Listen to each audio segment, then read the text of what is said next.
Hey, we're Whiskey Fancies. I'm Chris. And I'm Kara. And today we have Hi West Yippee Ki Yay! Okay. It just makes you feel like saying it like that. I don't know. True. Gotta get high pitch. Just like that. Brings out the cowgirl in you, it does? Yeah. Okay. Maybe. Okay. Apparently that's how my inner cowgirl goes. Probably wouldn't last very long in the Old West. So what we're able to find out, the bottle doesn't really say so much.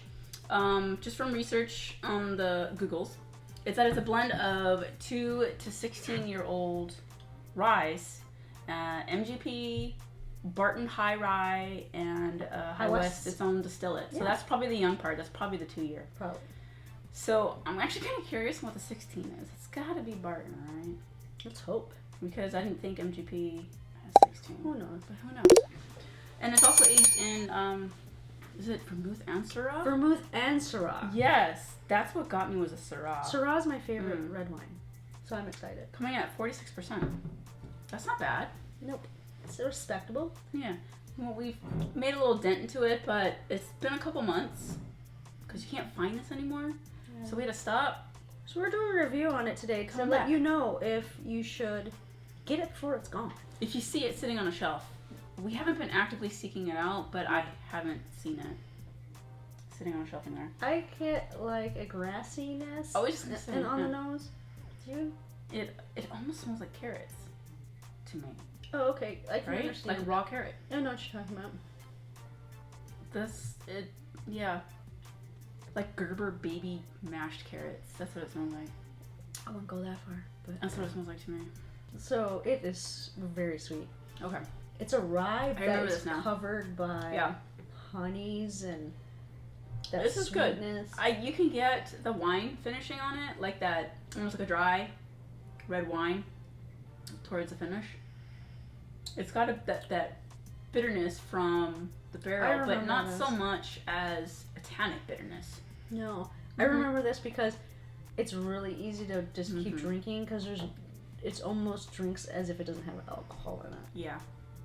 You'd be very careful. It's sweet. It is very sweet. It's almost, it borderlines the too sweet for me. It kind of rides that line. But I think because the first note I get is kind of a grassy rye that I keep drinking it because I like that part. It's not on the sweetness level for me for Angel's Envy Rye. That one is like a dessert. That one I can almost not do. It's so sweet. Yeah. This one it's creeping on there, but it gets sweet on the mid palate. For me. It's very sweet. Because it finishes with that wine dryness, right? And that bitter barrel that you would expect from drinking red wine. I can't explain that. Yeah, on the back, on the finish, it has that not quite drying quality, but almost a dry woody note, but it's actually the herbal rye comes back in the finish. That's kind of what it's not quite barrel. I think it's herbal. The high rye comes back. You know what I mean? It starts to go back to grassy, spicy wood, which is kind of like from the rye. I think. I get that. I don't know if I don't really taste any barrel influence. There's something like bitter wood that equating to like I red don't wine. quite. And it's not tannic. Like I don't know what it is, but I'm glad it doesn't taste like carrots. I could see that. But it's hard for me to distinguish the Syrah, to be honest with you, because I don't get that. That rye is really present. No. I'm not. Sipping this going, oh, that was finished in Syrah. This one for me, the more I drink it, the more I like it. The first drink or so, I'm like, oh, that's interesting. It's good, but is it too sweet? So I keep drinking it, and I'm like, it's an easy drinker, like we said before. And the more I drink it, the more I get rye on the finish, the more I like it. Does that make sense? Yeah. Because I really... It's got a kick at the end. But it doesn't go too black pepper. No. I wish it actually had I wish the rye stood up in the mid palate a little stronger than it does, but I really like it. I think it's a really easy bottle to drink. Yeah, but it's not easy to find. It's not easy to find. You should get it. If you see it, buy it. But only close to MSRP. I wouldn't pay anything above that. But if it's outrageous, it's not worth that. It's fun. It's fun. I can kind of see why they're discontinuing it. Maybe it just wasn't very popular.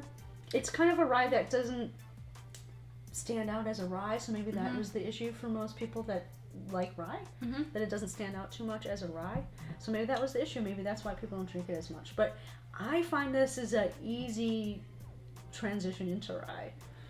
Yes. Like if you didn't like spicy, and you just want a hint of herbalness with that sweet, like the sweet note, honey, vermouth. Someone that's new to just even drinking bourbon, I would. I think so. I think people that like maybe cocktails or something wouldn't find this too overbearing at all.